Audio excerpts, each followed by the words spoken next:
Hola y bienvenidos al curso de diseño de multimedia con Animate. En este caso vamos a aprender a utilizar esta herramienta y este video se enfocará mucho en la interfaz, en cómo se desarrollan las características generales dentro del entorno. Vamos a conocer la línea de tiempo, un poco de las herramientas y los archivos y características propios de este programa. Para eso lo primero que hay que entender es el programa. ¿Qué me permite hacer? Cuando yo creo un documento nuevo puedo trabajar proyectos para web o un proyecto en específico para escritorio, para Android o para dispositivos iOS. ¿Qué quiere decir? Que tengo cubiertas todas las formas de presentación, ya sea para móvil, para PC o para ambientes web que pueden ser de pronto los más utilizados en este momento.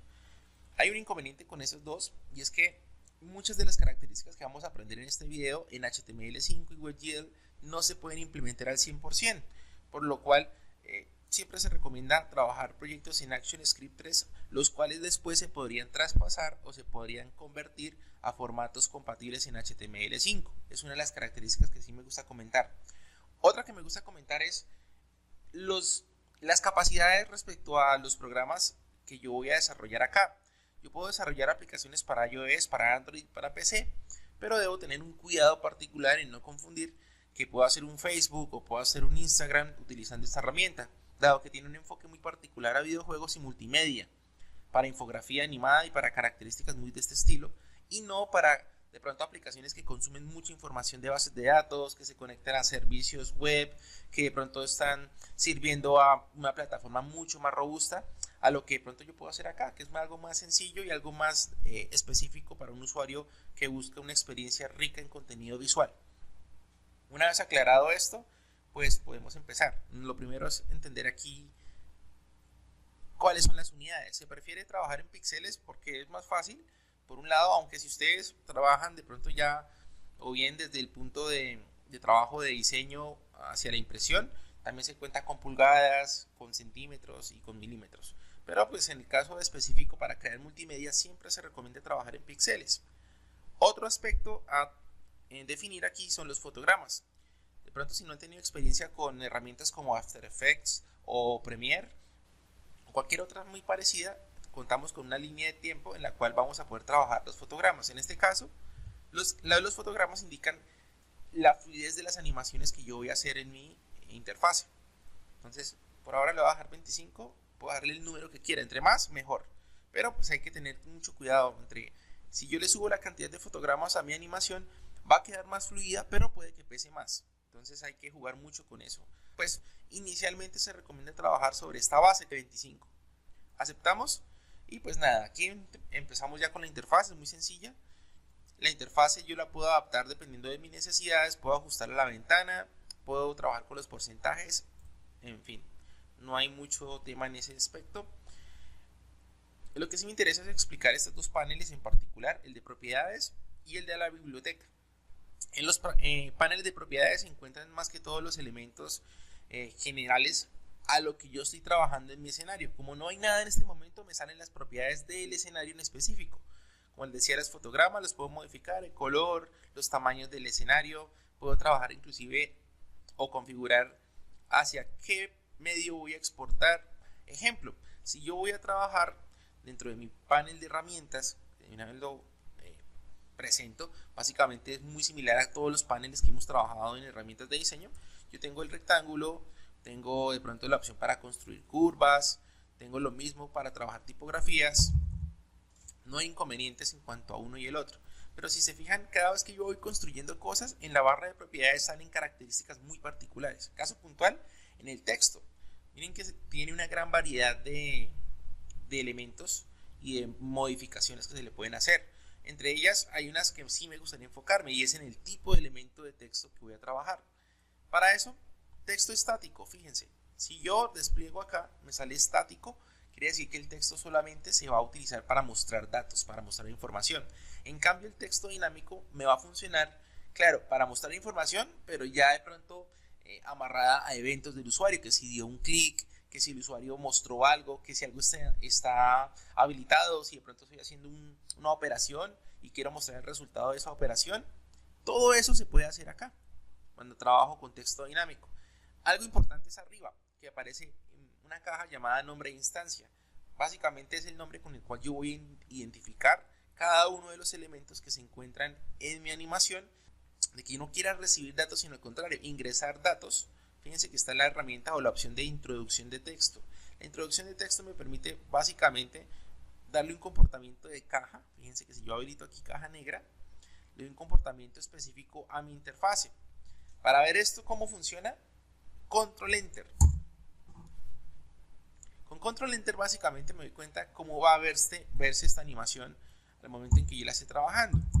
Miren lo interesante, cuando yo estoy trabajando ya contenido, esos contenidos van a variar dependiendo de cómo yo los configure. Es muy distinto decirle que sea una herramienta de introducción de texto a que sea un texto estático. Si vuelvo y reproduzco, miren que ya no puedo modificar el texto que se encuentra ahí. Esa es una de las características importantes que tiene esta herramienta, que puedo jugar para muchas cosas o puedo hacer muchas variantes en los elementos que voy diseñando.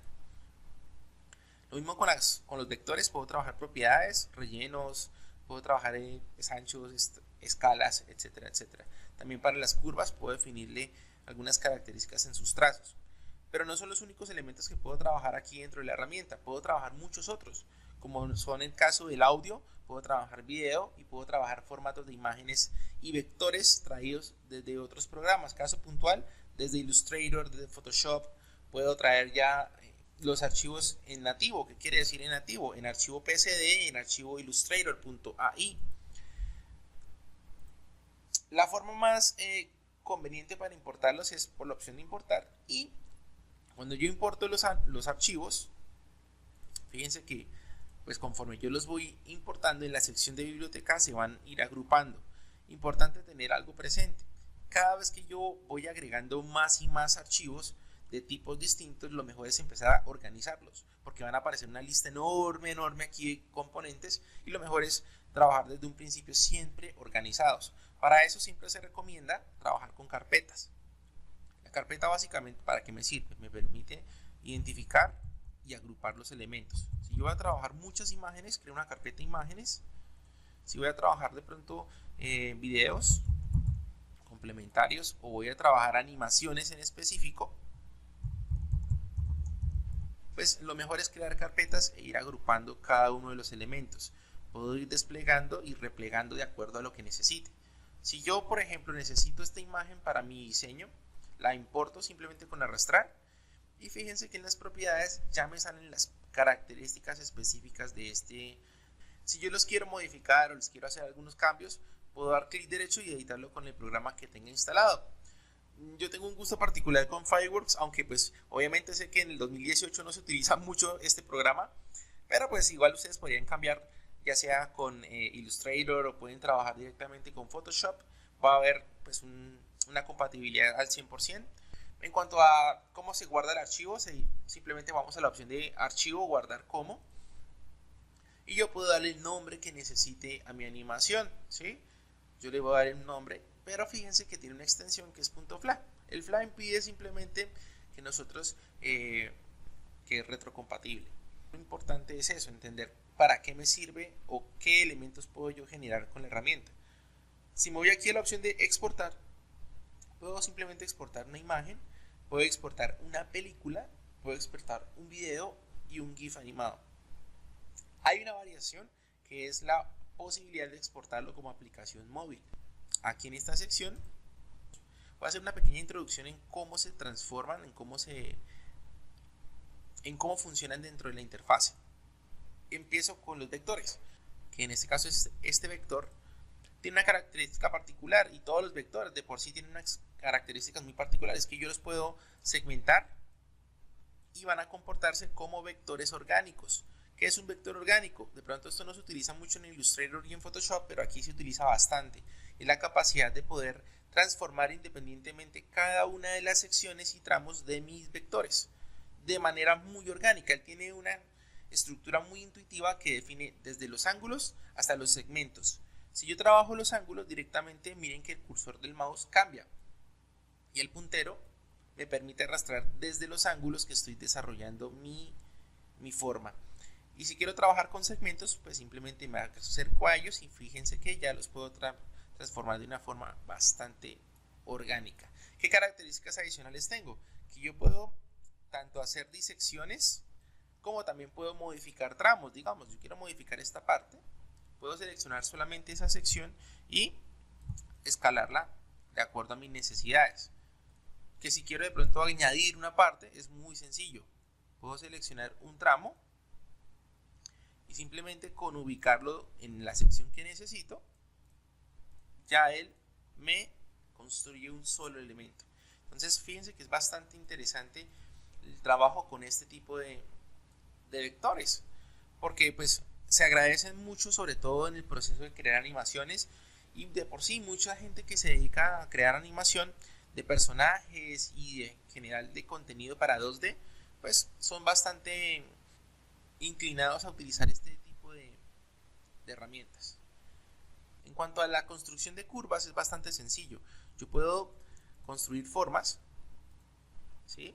Y esas formas o estas curvas como tal funcionan como segmentos que también puedo manipular dependiendo de lo que yo necesite, igual que en Illustrator o Photoshop, pero acá pues particularmente se utilizan mucho para dar la morfología o la estructura general, y ya luego que yo defina esa estructura, pues ya puedo aplicar rellenos y puedo simplemente definir cómo quiero que se vea y ya.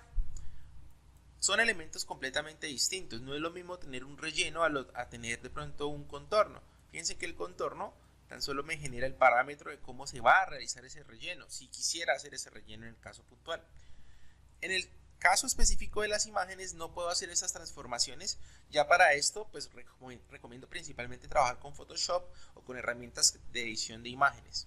Para los textos hay unas características muy particulares, es que puedo agregar filtros. Los filtros son propiedades que el mismo programa me brinda y le permiten agregarles características al diseño que estoy desarrollando.